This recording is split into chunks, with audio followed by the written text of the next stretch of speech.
Hey, deserving listeners, the ultimatum. Let's watch. I'm going to react. I love you. I do. Hated the fact that Randall said he could see a future with you. All right, so we're seeing each couple, I think, have a conversation post them being together with other people. They sit down to talk. I think he knows I have some things I want to get off my chest that might be a little tense. And so he starts off by saying, I love you. And she says, I love you too. So it's a good way. We're always using this as a jumping off point. If you're ever heading into a conversation that might get tense, you want to do what you can to have what they call a soft ramp up. Is that the phrasing that the Gottmans use? Anyway, the point is you don't want to just blast someone with, hey, you did this thing to me. You want to have something that gets them into that space that is a soft transition. My style, personally, and when I'm advising other people, I will give this option, is to provide caveats. So if I'll just say, for me, if this were me, I would say to my wife something like, so I love you, I want to be with you, and I still want to marry you, and I wanted to come on the show. And I'll tell you, when I heard that you and Randall was it, had a connection, it hurt my feelings. I'm not blaming you for it. Of course, it's fine that you did, because that's all the thing. I kind of had a connection with April. I didn't really connect. It sounded like you connected with Randall more than I connected with April. I'm not blaming you for that. And I still believe in our relationship, and I still believe in you, and that you love me.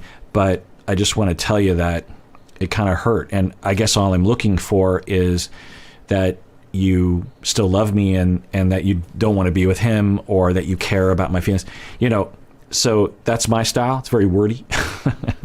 But sometimes it requires that, because if you just throw something out, there's so much that the other person will misinterpret, because it's not just what we're saying, it's all the things attached to it. And so I feel like when I'm talking about something that is tense, I feel like I want to get out ahead of all the misinterpretations that might happen.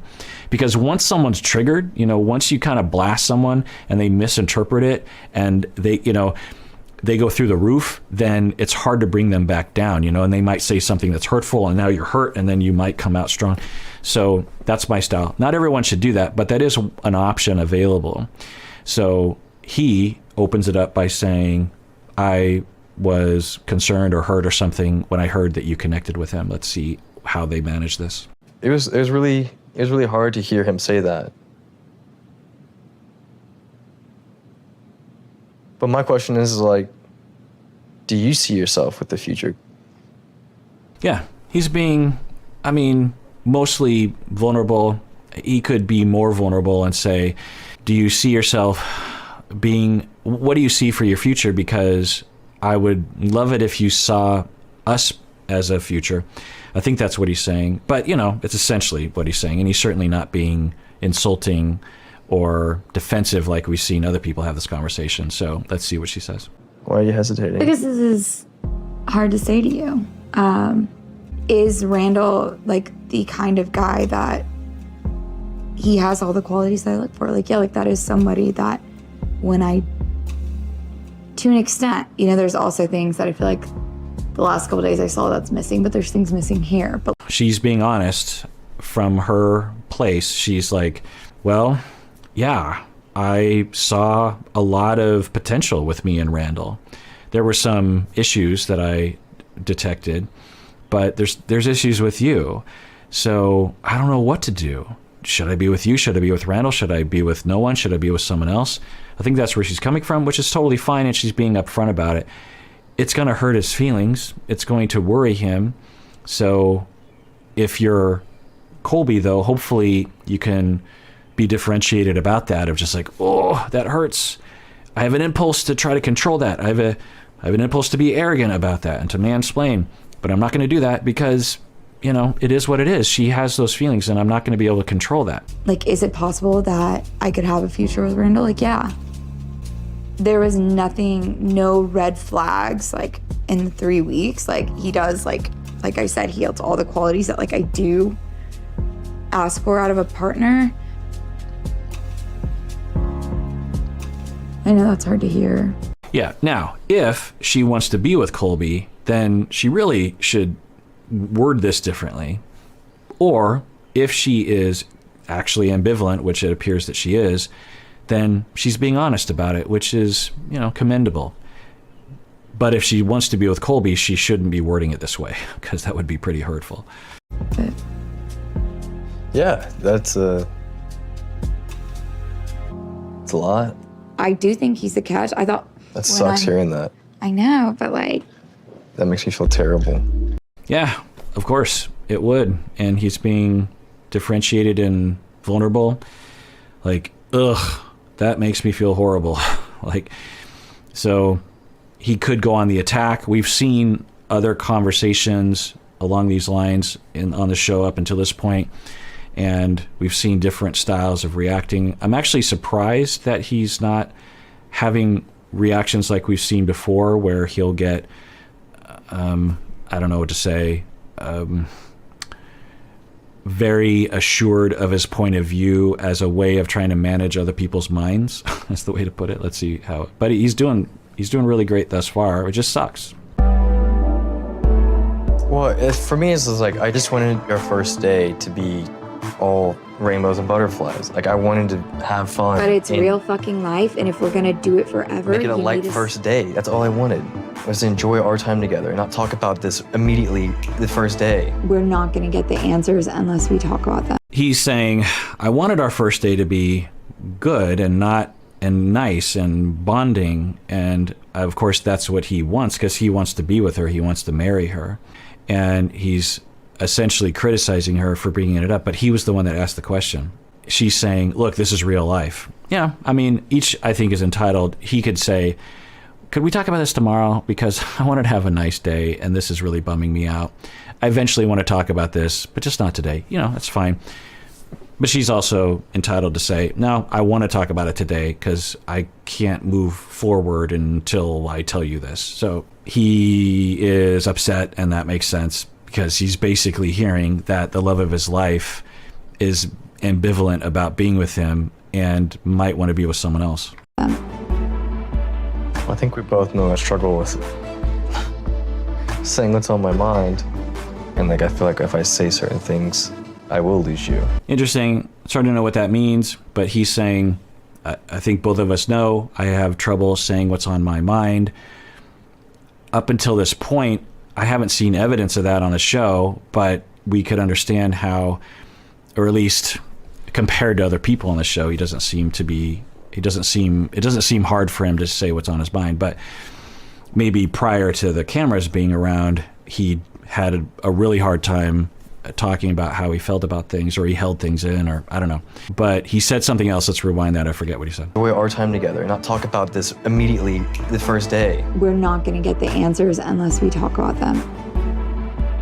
I think we both know I struggle with saying what's on my mind. And like I feel like if I say certain things, I will lose you.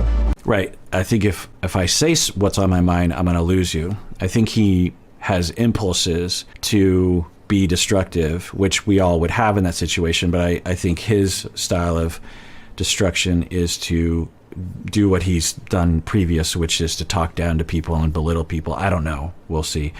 But she's saying we have things to talk about. We need to talk about this.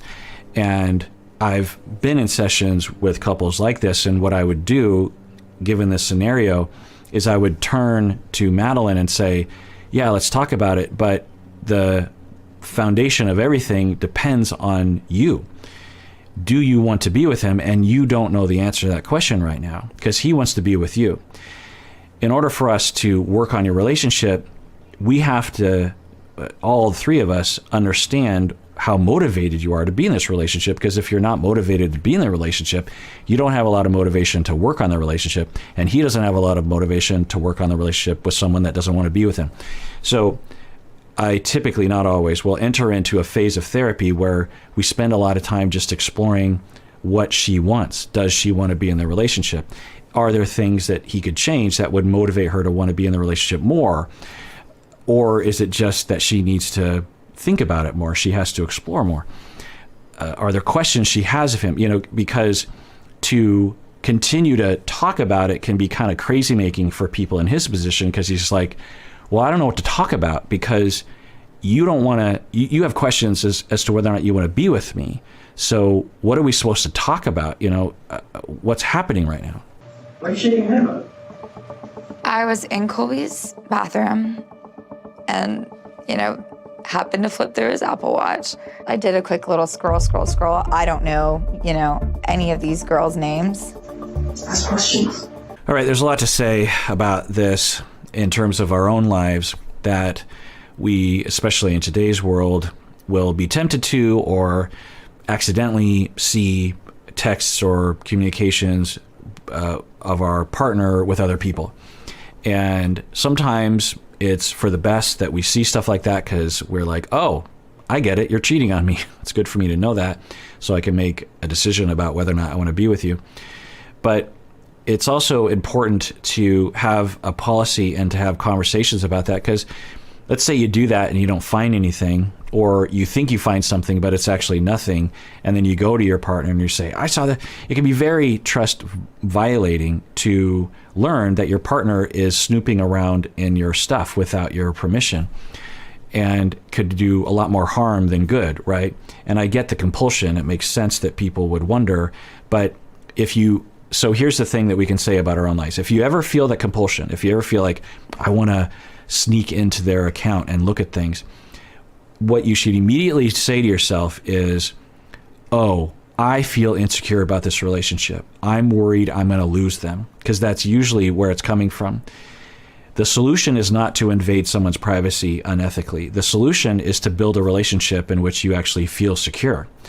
Now, I think for the two of them, they automatically don't feel very secure, particularly because she has expressed she doesn't know if she wants to be with him. So I think they're already on unstable ground. But now, maybe for Colby, he's totally fine that she flipped through his texts. But if not, that's not cool. Having said that, if he was cheating on her and doing unethical things, then does two wrongs make a right? I don't know. So I went through his message thread with one of these girls, and it was someone that he made out with and didn't tell me about. Not even the girl he made out with when he was with Zay. I asked you about this whole kiss thing multiple times. She learned that P cheated on her. Well, is it cheating? Because I'm guessing it is, but it's hard to know, because I've been saying this before, that they, right at the beginning of the show, declared that they were no longer together, and then they spent this week where they were dating the other cast members, but they were also going out. We saw April was going out, and she even said, I was single at the time, so yeah, I was flirting with other people. Was it okay? Was it agreed upon that they could do that? Because maybe for one person, without talking about it, would interpret it as, well, we're single now, so I can make out with other people. Whereas the other person was like, no, the agreement was you're single now in relation to these other cast members. You can date them, but you can't date random people at the clubs. But if you didn't talk about it, you could see that being a misunderstanding. So maybe that's what happened here. Or Colby is a dirtbag and is a liar and a manipulator and a horrible person. I don't know. But it sounds like she found texts that indicated that he not only made out with one woman, but he made out with another woman during that 4 days that they were single, which is fine if you're single, and that she's upset about that and is now confronting him about that. Let's see how they manage this. Yeah, and I told you exactly what happened with that kiss thing. I did tell you that. Yeah, you text me about kissing this girl and then apologizing and going back out with some other girls. Wow, Yeah, withholding that's that exactly you what I would said. with that other girl. I didn't know I did that.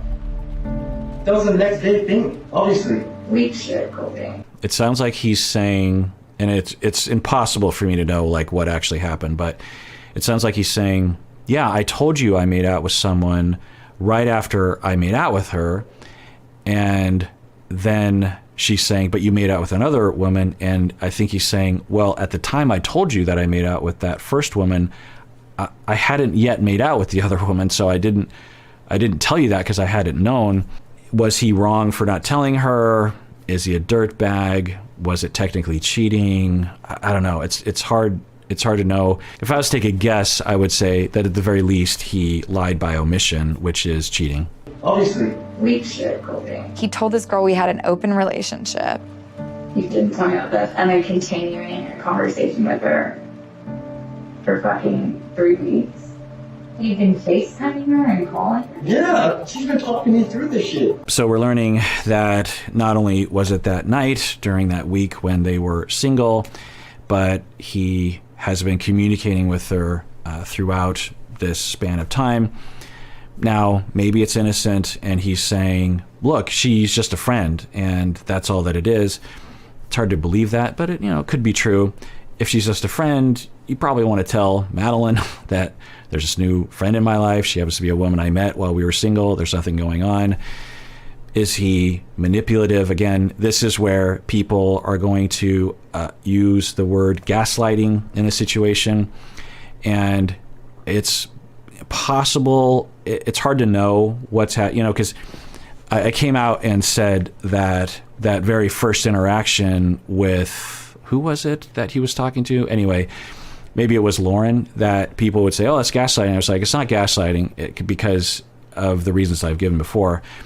But, well, what I'll say is that with Lauren, it would be hard to find, I would be very surprised if after a full assessment, I would characterize it as gaslighting, because he's not in an ongoing abusive relationship with Lauren. So, and I'm guessing Lauren, in interacting with him briefly, is suddenly now at risk of not being able to gauge reality and not being able to trust her own gauge of reality.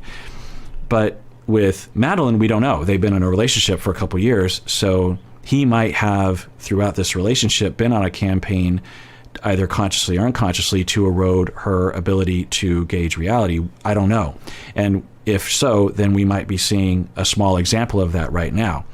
But given what we're seeing, there's very little indication of that we could hang a hat on in terms of definitely saying gaslighting is happening. At the very least, there's a very good chance that he omitted that information from her because he didn't want to lose her, and he is now making up excuses as to why he didn't tell her.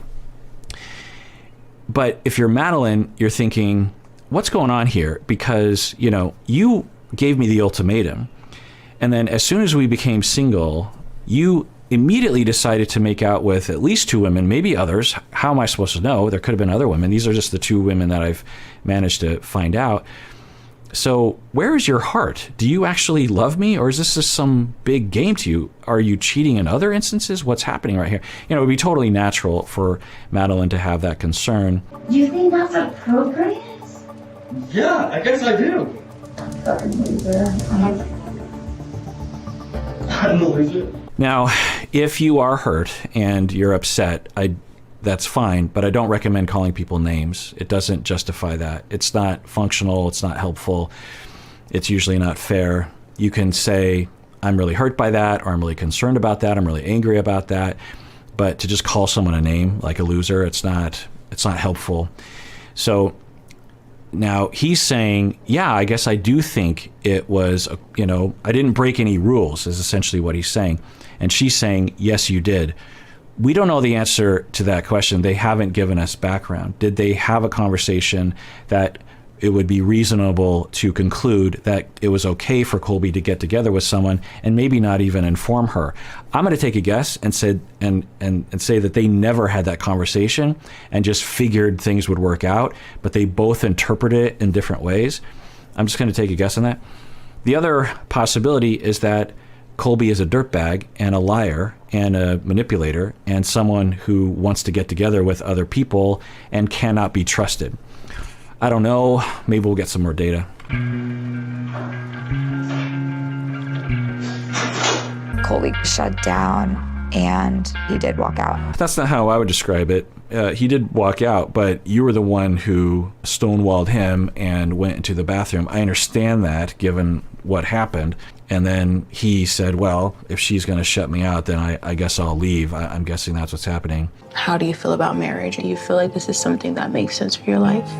I can't say You know, when we got onto this experience, I felt like the fact that you think about finances in a very like practical way, like you use it as an excuse sometimes. So I kind of want to hear what you think about that and where you are now.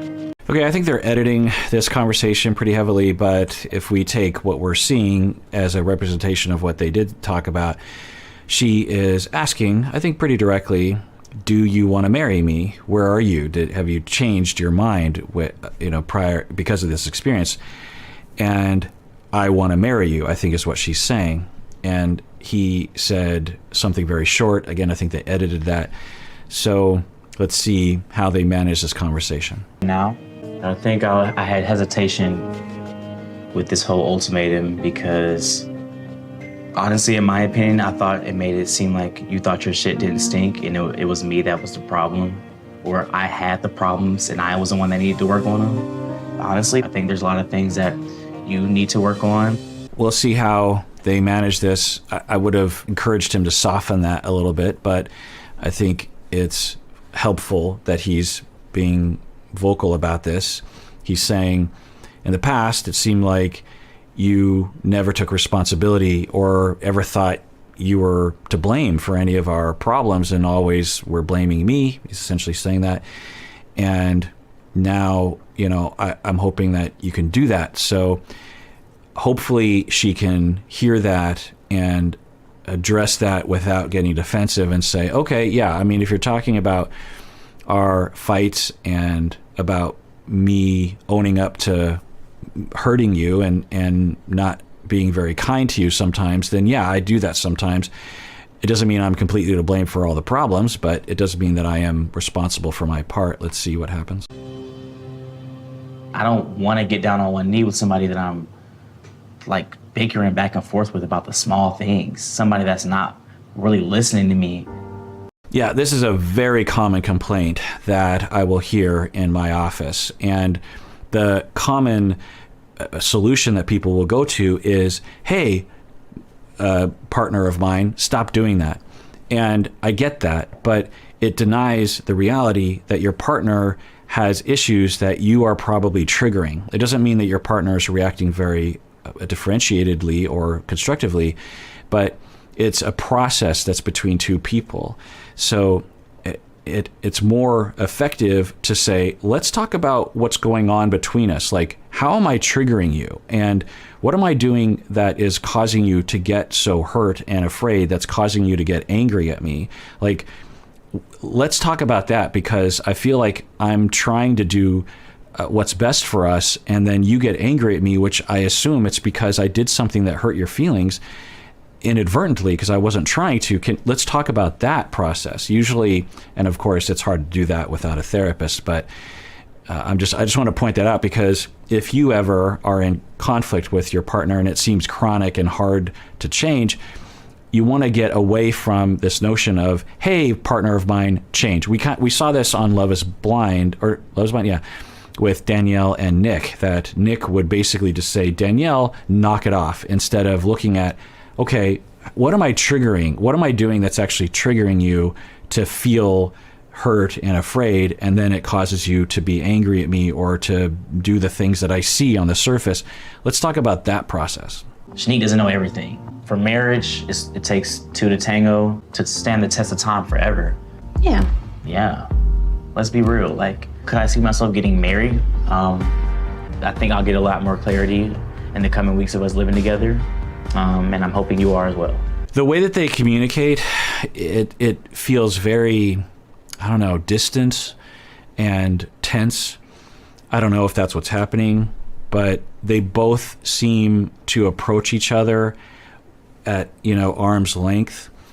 If we contrast this conversation with conversations we've seen between Ray and Zay, and even Colby and Madeline, and even April and Randall. No, that's Randall. April and Jake. That their conversations, I think always, at least the ones that we're seeing, I think there's a lot of pain that's just below the surface, a lot of worry, a lot of tension. And I think it results in them, and I've treated couples like this before actually, who they have two ways of talking about tense moments, tense situations, talking about their feelings. One is just unbridled conflict, and the other is this style where it's very constrained and very non-vulnerable, almost like they're two coworkers talking about a process at work. And of course, neither one of these is functional. The less conflictual one is less damaging, but of course it denies vulnerability and understanding each other. All right, well, that does it for that episode. Everyone out there, please take care of yourself because you deserve it. You really, really do.